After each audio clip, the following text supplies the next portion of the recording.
Open your Bibles to Philippians chapter 3. And we're looking into verse number 13 as we considered number 1, yung mindful forgetting. And this is an aspect, the first aspect ng passionate pursuit ni Apostle Paul as far as his hooked direction is concerned. No? And mahalaga to because sabi natin, forgetting the past is important in our Christian life. No? And when we talk about forgetting the past, it's not eliminating the memories of the past, but rather we use the past in order to encourage us and empower us in our present pursuit of Christ. And we have been reminded last Sunday sa ating pag-aaral na God is a God who does not want us to live in the past, but He wants to do something new in our lives and through our lives. And ang gusto ng Panginoon is we expect great things from Him once again, and we attempt great things for Him because ang gusto ng Panginoon is to forgive our past, and He wants us to live by faith in the present, and He wants us to experience fruitfulness in our Christian life. Amen? Okay? Yun ang mahalaga, no? Dapat sa Christian life natin may bunga, may fruit. Sabi na ating Panginoon, you would know the tree by its fruit. So if there's no fruit, kung walang fruitfulness, ay malaking question mark. Okay? So ang goal natin dapat sa Christian life natin is to what? To bear fruit, to bear more fruit, and to bear much fruit. And paano mangyayari yon? According to the Lord Jesus Christ in John chapter 15, abide in me. So it boils down to our what? Personal relationship with Jesus Christ and the intimacy of our relationship with Jesus Christ. So yun yung gusto ng Panginoon. That's why we have been reminded last Sunday that God is, number 1, a rescuer. He forgives the past. He rescues us from our past. And as we surrender our past to Him, He's also a what? Road maker. He makes a way. He always makes a way so that we can be restored. Because He is our restorer. No? Kaya sabi ni Apostle Paul, we must continually forget the things which are behind. And that's what it means to forget the things that are behind. I saw a post on Facebook that says, trying to hurt me by bringing up my past is like trying to rob my old house. Why? Because I don't live there anymore. Okay? I don't live there anymore. So that's why we must not live in the past so that every time Satan would what? Every time Satan would bring up our past, we can say to him, sorry, I don't live there anymore. Diba? Kaya minsan we cannot move on is because whenever Satan would bring up our past, we are pulled down because we still live in the past. We have not fully surrendered it sa ating Panginoon. So let us surrender our past to the Lord because our God is an expert in redeeming our past. Amen? He is an expert in redeeming our past so that we would be propelled or we would be pushed towards His plan and His will, destined plan and will in our lives and through our lives. And the Word of God tells us that He can always turn around things, even the very things that the enemy will use to disqualify us, He can turn that around and use it to display His glory.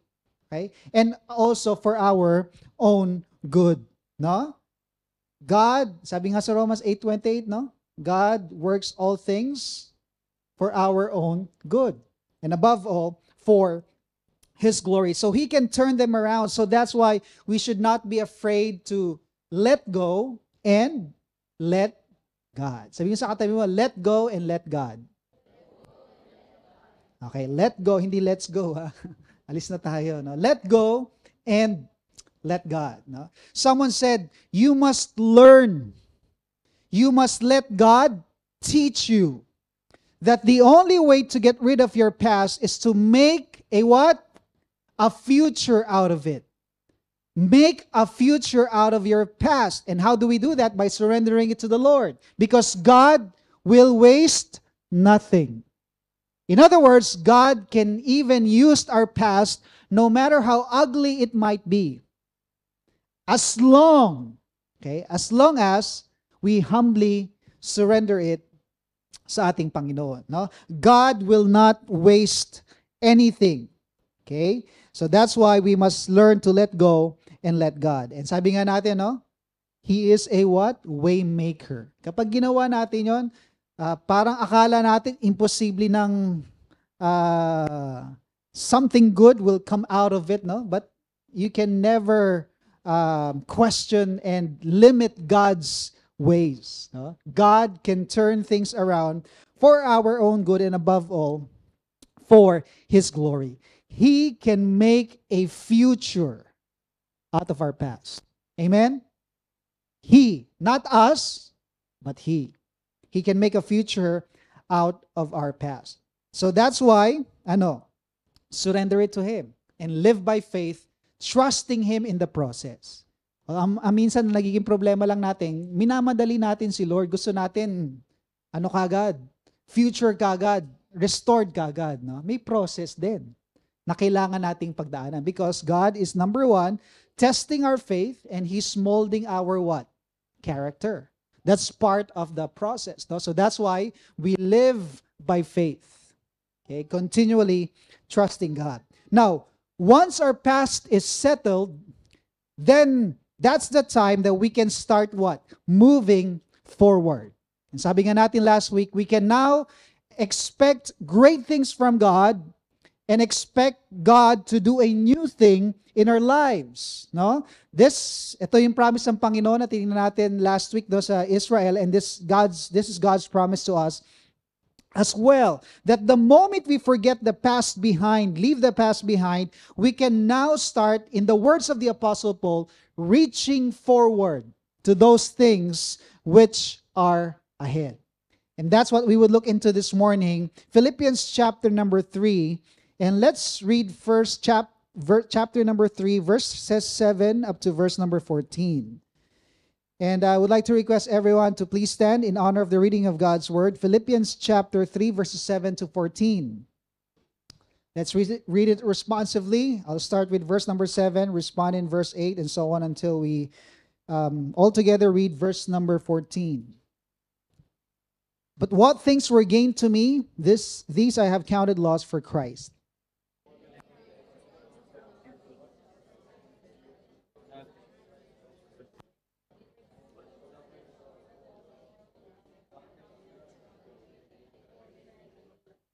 And be found in Him, not having my own righteousness, which is from the law, but that which is through faith in Christ, the righteousness which is from God by faith.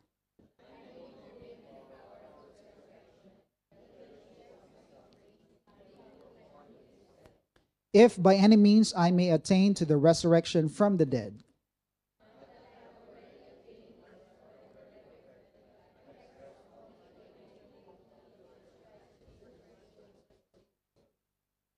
Brethren, I do not count myself to have apprehended, but one thing I do, forgetting those things which are behind and reaching forward to those things which are ahead. Altogether, I press toward the goal for the prize of the upward call of God in Christ Jesus.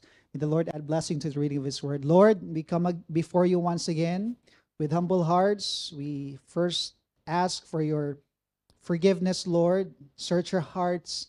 Cleanse us from all unrighteousness so that nothing will hinder us from being totally focused on You today.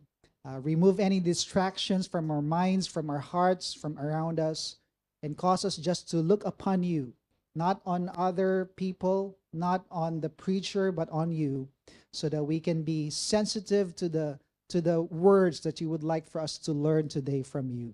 Give us hearts that are ready to listen and ready to receive Your word today. In Jesus' name we pray. Amen. You may take your seats. So as we continue to consider yung passionate pursuit ni Apostle Paul sa kanyang Christian life and yung Christian discipleship, ay makita natin dito in his hook direction, no?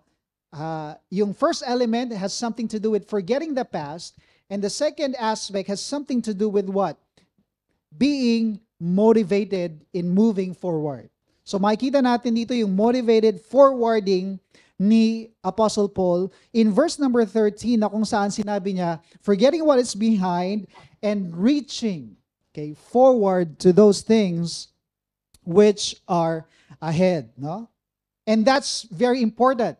The reason why the Apostle Paul can reach forward to those things which are ahead is because he learned to what? Forget the things which are behind. So magkasama to palagi, no? And dapat, as we forget the things which are behind, once we learn that, then we can reach forward to those things which are ahead. No? Dalawang bagay po titignan natin dito sa reaching forward ni Apostle Paul. First of all, let's consider the extent of forwarding. Okay? Hindi yan yung shipping, forwarding. Okay? The extent of forwarding or moving forward ni Apostle Paul. Because sabi ni Apostle Paul, he's reaching forward to those things which are ahead. So he was not just simply moving forward. It was no relaxed, steady pace as far as the Apostle Paul was concerned. No?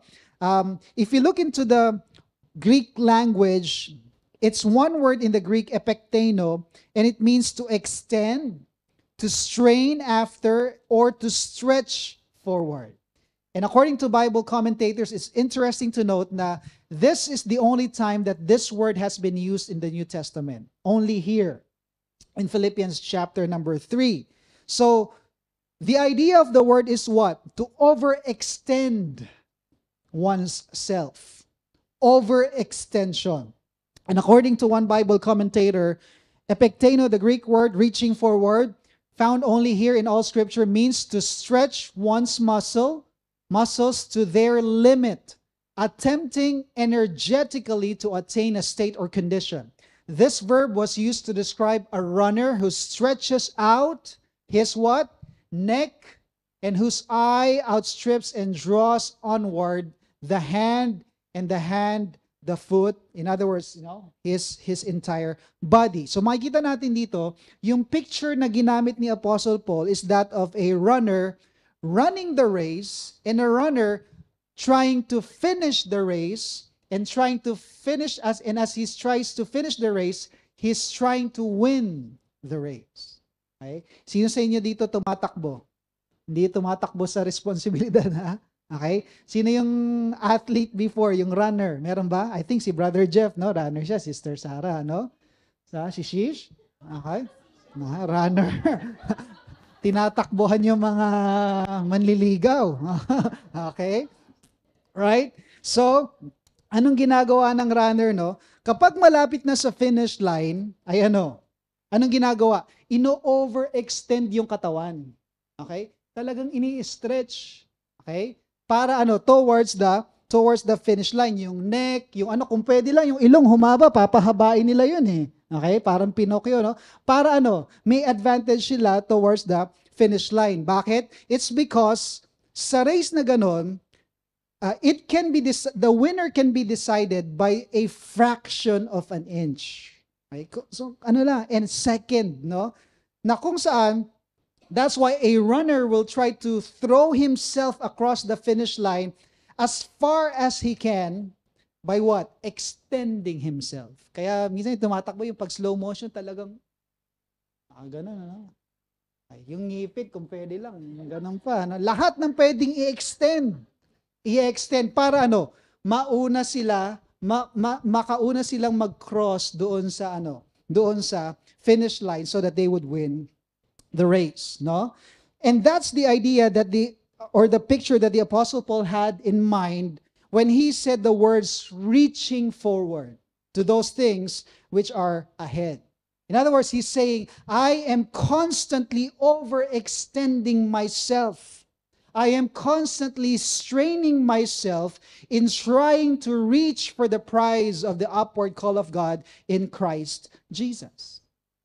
And by stretching himself, ibig sabihin ang gustong sabihin ng Apostle Paul is that as he moves forward towards the goal, as a Christian, as an apostle, okay, and as a disciple of the Lord Jesus Christ, yung kanyang moving forward is characterized by extreme effort.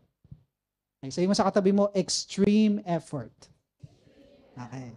In other words, sabi ko nga kanina, he was not simply moving forward at a normal, regular, relaxed pace in his pursuit of Christ. No? Anong ginagawa niya? He's constantly stretching himself.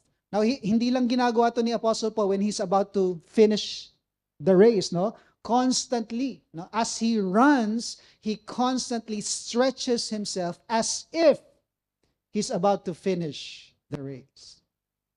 Okay? How many of you have tried stretching? Okay, sino yung, okay, yung mga bata, no? Pero mga flexible pa yan. Pero habang tumatanda tayo, dapat nag-i-stretching tayo. Alam nyo ba yon? Okay, kasi bakit? Medyo marami-rami nang sumasakit-sakit sa katawan. O, di ba? Kaya importante yung number one, sabi natin, of course, good diet, no? Exercise, and part of that also is what? Stretching. Dahil pag may nararamdaman na tayo ng medyo sumasakit-sakit, frozen shoulder, no? Frozen hips, ay ano. Anong kailangan natin gawin? Dapat ano? Galaw-galaw. So yung sa atin mo, galaw-galaw naman dyan. Okay? Okay? Kailangan nating gumalaw-galaw. Bakit? Okay? Kasi kailangan nating i-exercise yung ating katawan, no? That's why kailangan may movement tayo, may mobility tayo. So the older we get, exercise of course is important, and I believe stretching is also important. Kaya ako nag-i-stretching na. Bakit? Kasi minsan pag sumakit yung shoulders ko, minsan kailangan mo lang i-stretch lang pala, no? Kasi hindi na masyadong nagagamit, or minsan pag sa trabaho, halimbawa, laging nakaganon sa computer, sa mouse, no? So, tapos nalamigan, okay, sumasakit, etc. No? So, kailangang mobility, kailangan i-move, no? And mahirap minsan mag-stretch ng muscle, especially when you lack mobility in a particular area of your body, because pag in-stretch mo siya, anong mangyayari? Masakit. Masakit na nga, pero pag ginawa mo, and pag nakaramdam tayo ng sakit, usually anong gagawin natin? Yoko na. Habang buhay na akong ganito. Okay? So we give up easily. Bakit? Nakaramdam lang tayo ng konting discomfort, konting pain, ano nangyari? That's it na. Pero ang kailangan pala is what? Constantly dapat mas igalaw natin. Na kung saan, the moment we feel that pain, ang kailangan lang natin is konting overextension. Extra what? Stretch. Of course, hindi dapat sobrahan kasi you can injure yourself. But sometimes you have to, sabi nila, hack your brain to thinking na that's the limit. Hindi yan yung limit. Kaya pang i-stretch yan. And you have to train your muscles so that a little over-stretching or overextension ay unti-unti ay nati-train yung muscle, na-hack yung brain natin so that by next time, yung limit natin na akala natin hanggang dito lang, ma-extend siya. Hanggang dito na. Hanggang sa dumating sa point na constantly, regularly ginagawa natin yun. Ano mangyari? We would start to feel mobile again. No? May mobility na ulit tayo and wala na yung pain natin. No? So, in the same way, no, ganun dapat din tayo sa ating Christian life. No? That's the idea that the Apostle Paul is saying here. Whenever he would pursue Christ, whenever he would fulfill his calling, whenever he would run the race for the prize, he will do it in such a way that he's constantly overextending, stretching, overstretching, or stretching himself to the limit, and even beyond the limits. Okay. And this is where I'm sure you've heard the words going beyond, above and beyond. Okay, and that's our title for our sermon today. No, going above and beyond. Pag sa trabaho, pag sinabi mong someone is going above and beyond. What does that mean? Or another term for that is what? You're going the extra mile. Pag sinabing you're going the extra mile, anong ibig sabihin nun? Well, you're going beyond the call of duty. Na kung saan, even though you're asked to do something that is beyond your, anong sabi natin doon? Ang tawag natin doon? Job description. Okay? You would be what? Willing to do it. Dahil number one, you value your work. Pangalawa, you want to please your boss or your company because you want to what? Have an increase or a promotion as well. Okay? Although, as Christians, ang primary motivation din natin in doing our work is what? To glorify God sa ginagawa natin, no? So, what will you do whenever you are asked to go an extra mile, for example, sa trabaho? Or you want to do that, to go above and beyond sa inyong work so that you might receive that promotion or that increase sa trabaho mo. Usually, anong gagawin natin? Check in early, check out late. Di ba? Sinong gumagawa nun? Araw-araw. Okay? Tapos ano ba? Pag may pinagawa sa atin, kahit hindi natin trabaho, usually Filipinos, no? Sabi yan, sige boss, kaya yan. Sa umpisa, lalo na pag bago sa trabaho, no? Pero pag medyo tumatagal-tagal na, boss, nakakahalata na ako, ha? Di ba? Ano pa? Pag break, hindi mo na ako magbe-break, no? Tatapusin ko to para matapos ko na maaga para kung may papagawa ka pa, boss, yala. Okay? Totoo ba yun? Nangyayari ba yun? Di ba? Pero those are the things that probably we're willing to do so that we can go above and beyond sa ating trabaho. And that's actually the idea of the Apostle Paul when he said, reaching forward. Reaching forward, going above and beyond as far as our pursuit of Christ is concerned, no? Again, let me remind you, sa Christian life natin dapat laging may progress sa Christian life natin, and that progress cannot happen if we would not push ourselves to the limit, no? Push our faith to the limit. Push our service to the limit para sa ating Panginoon. We must have that mindset or that perspective of what? Always willing to go the extra mile for the Lord or going above and beyond for the Lord. That's why kung babalikan natin yung quote na sinabi natin last week from William Carey, ano sabi niya? Expect great things from God. Okay? Expect great things from God. And what? Attempt great things for God. Okay? Mahalaga yun, no? Because, hindi pwedeng maghiwalay yung expecting great things from God and attempting great things for God. Because if we expect great things from God, we will attempt great things for God. Okay?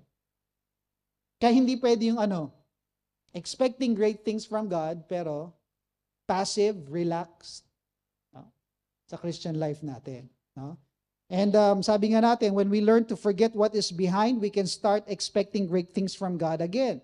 And yung expectation natin ngayon sa Panginoon is not passive, but it's active because we would once again start to attempt not just ordinary things, but we would start to attempt great things for our Lord. Because just like Paul, we would have that attitude of what? Reaching forward to those things which are ahead. And this is the principle that we can see here, no? Going above and beyond for the Lord means committing our extreme effort for the Lord. Going above and beyond for the Lord means committing our extreme effort for the Lord. Someone said, a religion that gives nothing, costs nothing, and suffers nothing is what? Worth nothing. Pwede nating sabihin, no, a discipleship. A Christian discipleship that gives nothing, costs nothing, and suffers nothing is what? Worth nothing. In other words, we cannot say that we are followers of Christ, disciples of Christ, if we're not willing to give for Christ. Primarily ourselves. Sabi kanina sa giving, no? Ourselves first, our lives to the Lord. We cannot be, what? Disciples of Christ if, well, it costs nothing. Kaya sabi ni Apostle Paul, I suffered the loss of all things in order to gain Christ and be found in Him and to pursue Christ continually in my life. And sabi diyan pangatlo, suffers nothing. Are we sacrificing or suffering for the sake of Christ? No? So, kaya ano yan? Talagang hindi pwede yung ano lang, pa-easy, pa-relax sa Christian life. No? If we really want to be living by faith and fruitful in our Christian life, mahalaga yun, reaching forward to those things which are ahead, committing extreme effort for the Lord Jesus Christ. Now, bakit? Of course, very basic, bakit kailangan may extreme effort? Why do we attempt great things for God? It's because, number one, we want to glorify God. Right? That's why we're here. That's why we serve Him. Ang pinaka-ultimate goal natin is what? To give glory and honor to God. Yung prize, secondary yun. Primarily, we want to honor God. That's why sabi ni Apostle Paul sa 1 Corinthians chapter 10, verse 31, anong sabi niya doon? For God so, whether you eat or drink or whatever you do, do it all for what? For the glory of God. In other words, even in the simplest things that we do in this life, our main goal, our aim is to what? To glorify God in everything that we would do. No? And if this is our aim, if we want to please God, if we want to honor Him, anong gagawin natin? We would what? Give our best. Right? We would give our best. Andun yung extreme, kumbaga, hindi lang basta-basta effort, pero yung best extreme effort na kayang ibigay natin sa ating Panginoon. Kaya sabi nga we will not give to God what's left, but we would give God what is right. Pag sinabing what is right, what is due Him. Yung karapat dapat siya.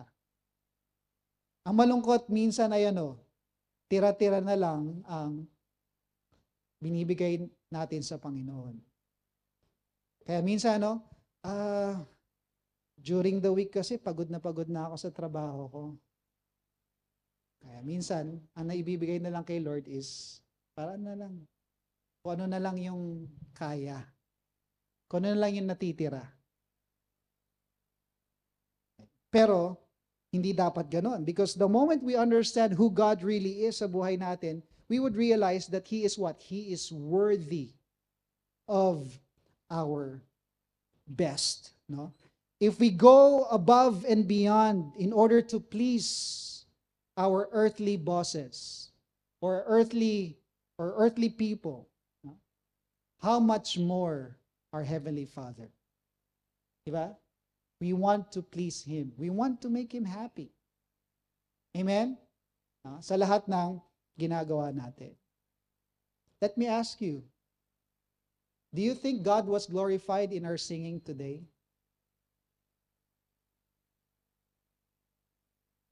Do you think God is being glorified in our gathering? Do you think God is glorified even as we are studying His Word today? Are we giving our best, our full attention sa Panginoon? Is God being glorified in everything that we do? Kaya even in the simplest things, whether we eat or drink or whatever we do it all for the glory of God. During the week, was God glorified in our homes, in our workplaces, even when we play, in our leisure time? was God glorified. And the reality is, if we truly acknowledge God's presence in our lives on a daily basis, if we're aware that He is with us, we would honor Him.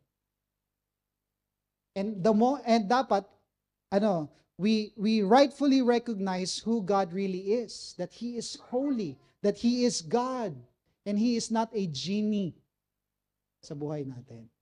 Di ba? Kasi that would make a difference. If this morning, someone very prominent would come here and worship with us, do you think it would affect the way we do things? The way we sing, the way we prepare things, the way we act, the way we conduct ourselves, the way I preach probably, will it be affected? What do you think? Ba, sino bang sikat na pwedeng dumating? Ba, si Chiquito. Pumasok, no? Ba, si Chiquito yan. O kaya si Babalu. Di ba? Kung sino man, di ba? Ano tayo? Uy, behave. Kung, halimbawa, no, yung prinsipe o hari natin dito, pumasok. Di ba? He wants to worship with us. Anong gagawin natin?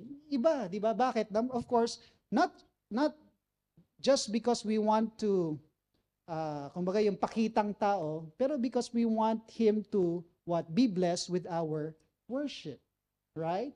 Na makita niya na, okay yung worship sa FBIC. Pero we have to realize na in our midst always, whenever we gather together, who is with us? God Himself. Right? The God who created the heavens and the earth. The holy God. He is in our midst. So that every time we acknowledge that He is in our midst, dapat yun pa lang, it would greatly affect how we live, how we act, and how we do things. Right? Because we want to honor Him, we want to please Him in our life. So as we reach forward, no? Magandang yung mindset yun na we want to please the Lord, we want to honor the Lord. So that's why I want to go above and beyond for Him. I would commit to what? Not just exerting effort, but giving my best always in whatever I do. Because I know God is watching us, not from a distance. Okay, maniniwala, huwag niyong kantahin na yun, no? God is watching us from a distance. Because He is here. Amen? Sabi mo sa katabi mo, the Lord is here. He's always near and He's always with us. He will never leave us. Sabi niya, He would never forsake us. No? So that's why we must go above and beyond always for the Lord. In everything, in every aspect, sa talents, sa life, sa treasures natin, dapat bigay natin yung best natin para sa Panginoon. The question is God getting the best? Or are we giving Him what's left? Imagine niyo, no? Sa mag-asawa, kunyari, mag-asawa, no? Pag kakain na sa family, no? Uunahin yung mga anak, of course, tas tas pagdating sa asawa, ang ibibigay, tira-tira. Ano yan? Parang tira. Kawawa naman. No? Pero parang, although minsan, ganun talaga, tatay, taga-ubos ng tira, no? Okay? Pero di ba, parang, mahirap isipin na yung tira-tira ibibigay mo. How much more para sa Panginoon? We give our best sa ating Panginoon. So, makikita natin yan sa extent ng forwarding ni Apostle Paul. Sabi niya, reaching forward. I always stretch myself to the limit. Go above and beyond sa aking Christian discipleship. No? And he was able to do that because of, number 2, his expectation of the future. Okay? Sabi niya, he's reaching forward to those things which are ahead. What drives the Apostle Paul to give his best to the Lord and for the Lord are those things which are ahead. Okay? And what are those things which are ahead? The future. The eternal future and the immediate future. Okay? Pag sinabi kong immediate future, yun yung mga bagay na we expect from God in the future while we are living here on earth. Okay, sabi nga, we expect great things from God and we attempt great things for God. God has a plan for our lives and may gagawin ng Panginoon sa buhay natin. Habang tayo nabubuhay dito sa mundo. The moment we leave this world, that's it. No? Pero habang nandito pa tayo, ay we can expect, okay, a great future from the Lord. So that's the immediate future. Of course, yung eternal future is yung what? Yung eternity natin sa Panginoon, the future glories that we will receive from God through our Lord Jesus Christ. Now, both of these two are important. Immediate future and eternal future because it has an impact sa bawat isa, no? Because our expectations of the eternal future would affect our efforts in the immediate future. Do you agree? Did you get that? Our expectations of the eternal future affects our what? Efforts in the immediate future. In other words, no? If we want to receive the prize of the upward call of God in Christ Jesus one day, when we face the Lord on the judgment seat of Christ, what will we do? We will make sure that our efforts here on earth would be for the glory of God and according to His will. Diba? Kung gusto natin may reward balang araw, okay? Anong gagawin natin? We would store up for ourselves treasures in heaven. Kailan yung store up na yun? Habang tayo nandito sa lupa. Okay? So, it would affect our efforts. And at the same time, our efforts or our attempts for God in the immediate future, lahat ng gagawin natin para sa Panginoon would also affect what? Our eternal future. Why? Because what we do for the Lord, again, one day will be rewarded by the Lord. Okay? So mahalaga yung expectation natin sa future because it affects not just our present, but even as we move forward sa ating Christian life. Now, that's why a proper expectation of the future, as we give our extreme effort for the Lord in the present, is very important. This will fuel our passion in the present, and this will sustain our passion as we pursue continually Christ and His kingdom.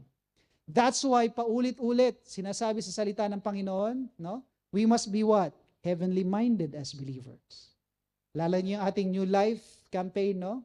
Week number 3, no? We are what? Citizens of heaven. So therefore, we must have a kingdom mindset. We must set our hearts and minds on heavenly things. We must set our hearts and minds on the things above, not on the things of this world. Our hearts and minds, our everything must be aimed on the things that are eternal, the things that are heavenly, as we anticipate great things from God and attempt great things for God. Okay. And that's why, ito yung principle na makikita natin dito. No? Our going above and beyond for the Lord must be compelled by eternal expectations. Kung meron mang magpupush sa atin to reach forward para sa Panginoon, ay yung mga bagay na what is ahead. Specifically, those things that are eternal, heavenly, and spiritual. Okay? Kasi pag hindi, hindi yan masusustain. Okay? Pero yung eternal, spiritual, that's what will sustain us sa ating Christian life. No? Someone said, the vigor of our spiritual life will be the exact proportion to the place, what? Held by the Bible in our life and thoughts. Anong ibig sabihin nun? the vigor of our spiritual life will be in exact proportion. In other words, yung spiritual vigor, another word for vigor, strength, no? Natin, nakadepende saan? Exact proportion yan, saan? Kung paano yung salita ng Panginoon is what? Taking hold of our life and our thoughts, our minds and our hearts. Kaya mahalaga yung salita ng Panginoon. Bakit? Because this is a heavenly book. Amen? This is from God. And when we meditate on it, what will happen? We will have a heavenly mindset, heavenly attitude, heavenly character that will result into what? A heavenly living here on earth. Kaya mahalaga that we must let the Word of God really capture our lives, our hearts, and our minds so that we can be what? Eternally, heavenly minded people of God while living on earth. Kaya sabi nga natin sa New Life series natin, what we feed our minds is crucial in our Christian life. Because if we constantly feed our minds with earthly things, ano mangyayari? Carnal living. But if we constantly feed our hearts and our minds with spiritual things, spirit living. And that's how we should live our lives. Now, Billy Graham said, most people are living for today with barely a thought of eternity. With barely a thought of eternity. Let me ask you, how many of us this past week have thought of eternity? Probably we thought about the immediate future. Paano ko babayaran yung bill ko next month? No? We think about that. We think about the immediate future, our life here on earth. But how many of us have really meditated on eternal things this week? Okay? So, mahalaga yon so that just like the Apostle Paul, we can start reaching forward to those things which are ahead. And again, I cannot overemphasize this because we have to realize this, that as Christians, we are not citizens of this world. Okay? We are what? Citizens of heaven. Tanong yung mga katabi mo, citizen ka ba ng heaven? Baka baka visiting lang visit visa Buti wala namang visit visa sa heaven, Okay? Dapat citizen. Kaya, paano tayo naging citizen ng heaven according to our new life? Because of our what? Ang makasagot may prize. Because of our what? Sino yan? New birth. We were born into the kingdom of God. Okay? Because of our new birth. So we are what? Citizens of the kingdom of God.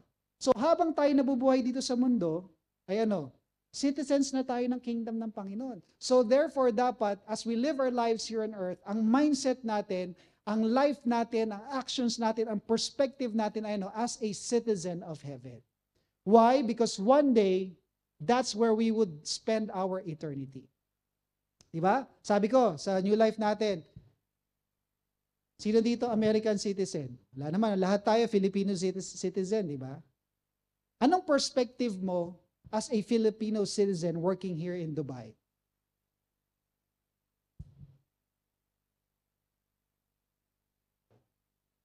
Okay? Lalay nyo siguro, for some of us, sabi nyo siguro, I will stay in Dubai for 5 years only.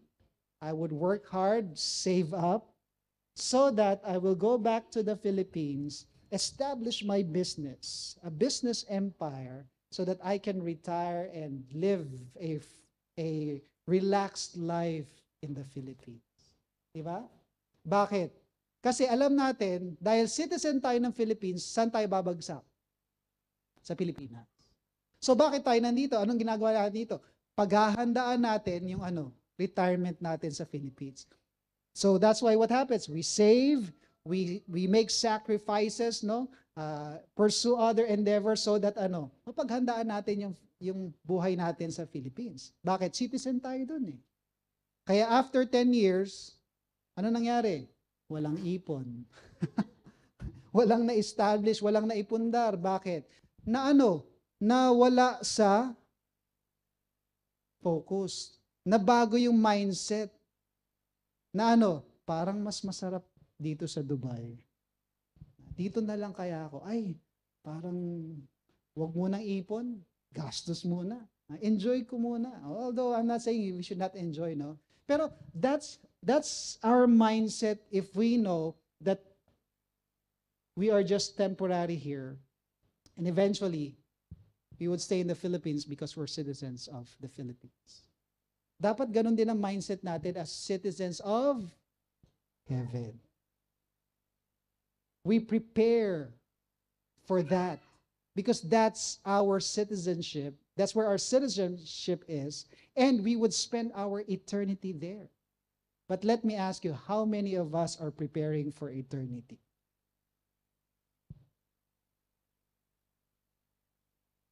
How many of us are preparing for that?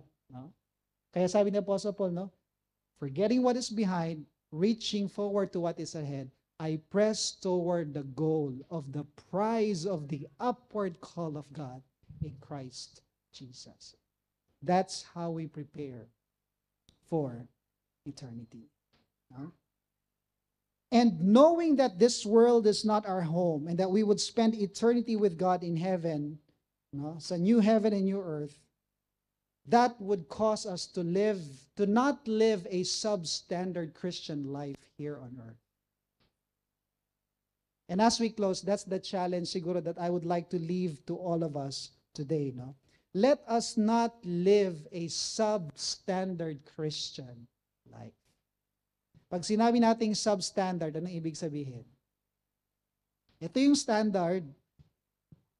Okay na to. Hindi dapat ganon. Dapat ito, and even go above and beyond. Don't settle for what's okay. Don't settle for what's normal. As believers, let us live extraordinary life. Amen? For the Lord. Kaya mahalaga yung attempt great things, expect great things from God, and attempt great things for God because we have a great God. And sabi na Apostle Paul, di ba, Ephesians chapter 3, verse 20, God is able to do exceedingly abundantly above all we can ever ask or think. In other words, we cannot limit God. We cannot limit what God can do in us and through us. Ang nagiging problema lang madalas is what? We make God too small in our lives. Sabi nung kanta, di ba? Sino ba yan? Kay Don Moen? No? We make you too small in our lives. When in fact, the reality is He's great, He's big, and He wants to do great and mighty things in us and through us. J.I. Packer said, if the prospect of being with Jesus closer than ever before, all frustration, weakness, and pain having been left behind, if that does not thrill us,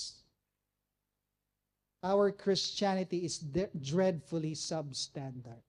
In other words, if we're not excited about eternity, if reflecting on Jesus and spending eternity with Him does not thrill us, minsan opposite ang nangyari, no? Parang leaving this world, parang ini-imagine natin, iiwan ko tong mundo, parang wag muna, Lord. No? Hindi pa ako nag-aasawa. Madami pa akong pangarap sa buhay. No? Parang mas gusto pa natin dito sa mundo. Pero sabi nga niya, no, if we're not excited about eternity, we will live a substandard Christian life. And I hope and pray that that would not happen to us, no? That magkaroon tayo ng earnest expectation of our eternal hope in Jesus Christ so that prospect of eternity would thrill us in the present. So that, sabi ni Apostle Paul, if that's what the future has for me, I will reach forward to that. I will strain myself. I would what? Overextend myself in order to achieve that. So that going beyond, above and beyond for Christ, no, will be our natural response. May the Lord be greatly glorified in and through our lives as we expect great things from God and attempt great things for God. If this will be my last message to you, we don't know, ano? Reach forward. Go above and beyond. Let's pray. Our Heavenly Father, salamat po muli sa paalala mula sa iyong salita. Pagpalain ito sa puso at isipan ng bawat isa. In Jesus' name we pray.